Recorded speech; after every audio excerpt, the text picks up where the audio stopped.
اليوم عندنا قصة مش عادية، قصة شاب مصري كان راح يتم إعدامه بسبب فارق دقائق بسيطة، ومين البطل اللي أنقذه من الإعدام وكيف أنقذه.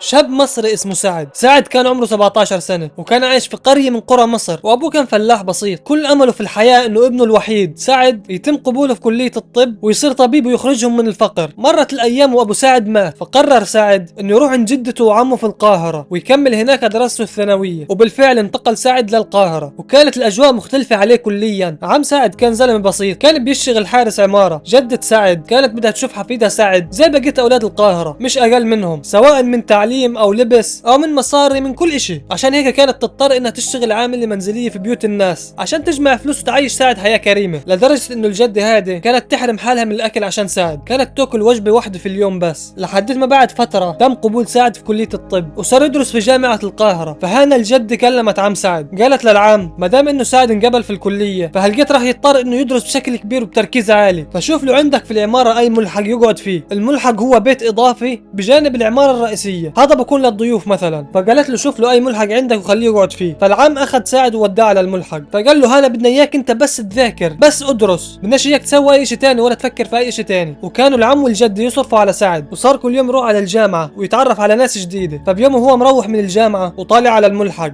قابل مره في ال30 من عمرها. المره هذه كانت جميله جدا وواقفه عند باب العماره. فالمره هذه نادت على سعد وقالت له ممكن تشيل معي الاكياس اللي في السياره توصلهم للشقه تبعتي، يساعدها يعني. المره هذه كانت جميله جدا وكان مبين عليها انها من الطبقه الغنيه. فهنا سعد صار بده يفرض عضلاته، وبالفعل طلع لها الاكياس على الشقه واجا بده يروح. فقالت له لا استنى، تعال بدي اعطيك حقك، انت ساعدتني. فطلعت من جيبتها مصاري واعطتهم لسعد. هنا سعد كيف مصاري بس عشان شلت اكياس. فصار سعد بعد هيك كل يوم كل ما يشوف هذه المره يروح يجري عليها عشان يساعدها. اي شيء كان بدها اياه كان يعملها سعد مقابل مصاري. ووصلت معه لدرجه انه كان يتعمد انه يستنى هذه المره. البنت هذه اسمها ندى. ومع مرور الايام صار سعد ما يفكرش غير في ندى، حتى هي كمان صارت تفكر فيه، لحد ما اجى يوم من الايام اعترفوا فيه لبعض انهم بحبوا بعض. فندى قالت لسعد انه انا راح اغير لك حياتك 180 درجه، مش راح تتخيل الدرجه اللي انت راح توصل لها. طبعا سعد كان عمره بس 18 سنه وندى عمرها 30. ندى استغلت هذا الاشي وخلته زي الخاتم في اصبعها. بعد فتره ندى قالت لسعد بدل ما تضلك رايح جاي على الشقه من الملحق للشقه، خليك عايش معي في الشقه تاعتي، احسن لك ما تضلك عايش لحالك. فعلى طول وافق سعد، صار ياكل احسن اكل ويلبس احلى لبس، اكل واللبس ما عمروش شافهم في حياته. فسعد صار يسهر مع ندى، حتى انه صار يجرب انه يشرب خمور لحد ما صار مدمن على هذه الحاجات، حتى انه بطل يروح على الجامعه وبطلت في راسه فكره انه يصير طبيب. سهرات وطلعات وخمور وقصص. سعد عاش مع ندى عيشه ما كانش يتخيل انه راح يعيشها بيوم من الايام. فسعد قال انا ليش ادرس وتعب حالي بما انه عندي ندى، ونسي جدته اللي كانت تشتغل ليل نهار وتحرم حالها عشانه. لحد ما اجى اليوم اللي راح يقلب حياه سعد فوق تحت.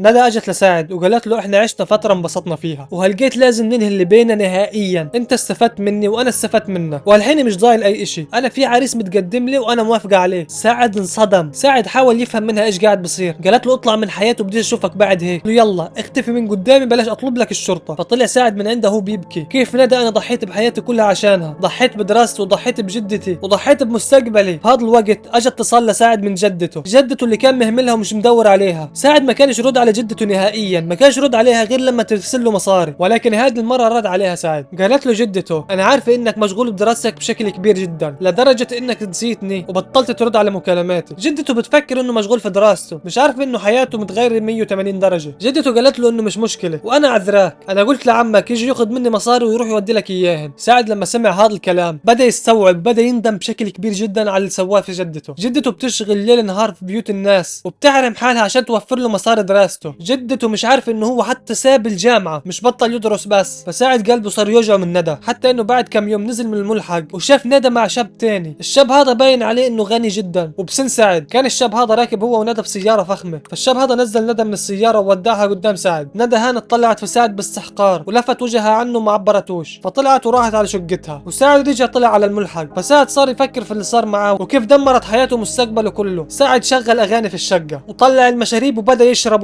يشرب ويشرب ويشرب وبفكر في ندى لحديت ما اجته الفكره. ايش كانت هذه الفكره؟ الفكره كانت انه يروح لندى في السكينه وعارفين ايش يسوي بالسكينه هاي. كان يفكر انه ندى دمرت حياته وهلقيتها رايحه لشباب تانيين صغار عشان تدمر حياتهم زيه، فراح بدون ما يحس وهو سكران على شقه ندى وحامل سكينه. فتح باب الشقه لانه كان معه نسخه من المفتاح ودخل غرفه ندى وبدون ما يحس نزل على ندى بالسكينه ويطعن ويطعن ويطعن ويطعن لدرجه انه تعب من كثر ما طعن ندى ومن التعب اغمى عليه. فبعد مده صحي سعد على صوت الشرطه وهم محوطين جنب جثه ندى. تم سجن سعد وتم الحكم عليه مبدئيا بالاعدام. الجده لما سمعت بهذا الاشي انصدمت، ولكن الجده ما استسلمتش، قالت له انا راح اطلعك من السجن ومش هخسرك زي ما خسرت ابوك. طبعا الجده مره بسيطه، ايش اللي ممكن انها تسويه؟ الجده قررت انها توكل محامي دفاع لسعد، فراحت لمحامي من اكبر المحاميين في مصر كلها، المستشار بهاء الدين. فراحت له هي بتسترجاه وبتبكي، قالت له انها عارف انه محامي كبير واتعابه راح تدفعها اللي فوقها واللي تحتها، بس انا ماليش حدا غيرك، حفيدي راح يموت واذا مات انا راح اموت وراه. فالمستشار سمع كلامها وهداها وقال لها انه راح يدافع عن سعد واذا في حق لسعد راح ياخذه. المحامي قرأ اوراق قضيه سعد كلها على امل انه يلاقي ثغره في قضيه سعد، وبالفعل المحامي لقى شغله ما حدش كان معيرها اي اهتمام. سعد كان عمره وقت الحادثه 17 سنه، الحادثه صارت قبل ما يصير عمره 18 سنه بساعات، يعني لو الساعه غلطت الساعه 12 لكان صار عمره 18 سنه وبطل قاصر. وبالفعل المستشار قدم للمحكمه الاوراق وطعن بحكم الاعدام اللي كان موجه لسعد بحجه انه الولد قاصر بوقت حدوث الجريمه. القاضي قال له ماشي بس هذا بضله قتل وباعتراف الجاني نفسه. فهالمحامي قال للقاضي برضه حسب اعترافات الجاني انه كان بوقتها تحت تاثير الكحول، وهذا يعني انه كان مغيب تماما، ومعنى هذا الكلام انه عمليه القتل ما كانتش متعمده. بس لحتى الان ما فيش اي مفاجات، بس لقيت المحامي هيحكي شغله حتقلب كل موازين القضيه. المحكمه راجعت الاوراق وتاكدت انه سعد كان مغيب وتاكدت انه تحت السن القانوني، وتم اعاده فتح القضيه مره ثانيه. وقبل جلسه المحاكمه الثانيه طلب المحامي مقابله سعد، ولما قابل سعد كان بيبكي، كان يقول انا قتلت ندى وقتلت جدتي، انا بسهل الاعدام. هل المحامي بيسال سعد سؤال،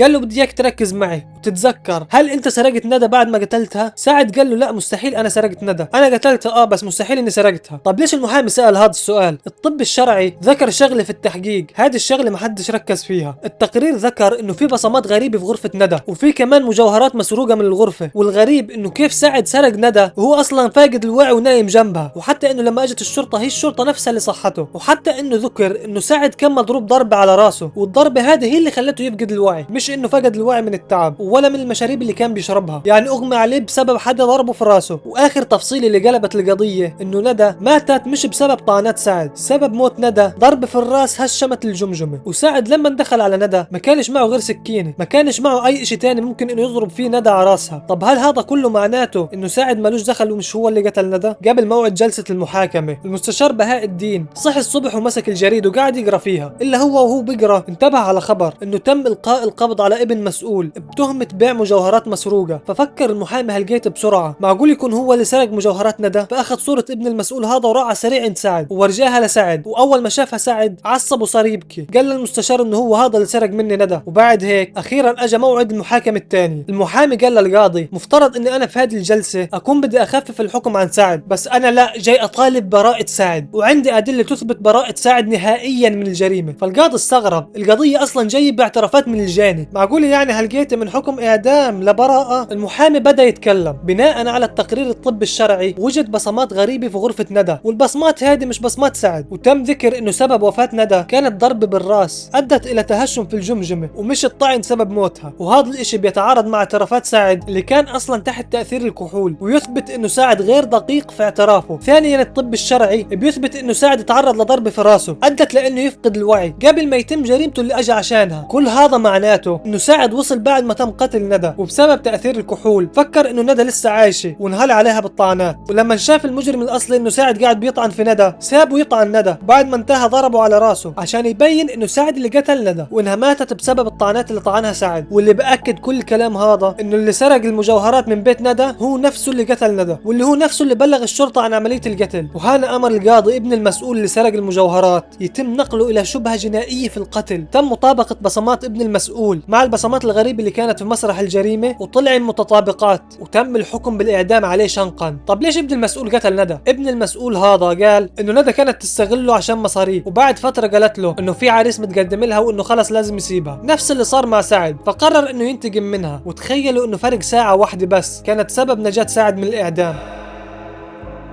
وهان بنكون وصلنا لنهاية الفيديو. طبعا الاسامي اللي ذكرتها في القصة اسامي غير حقيقية للمحافظة على خصوصية الاشخاص المذكورين. تنسوش اللايك والاشتراك ويلا سلام.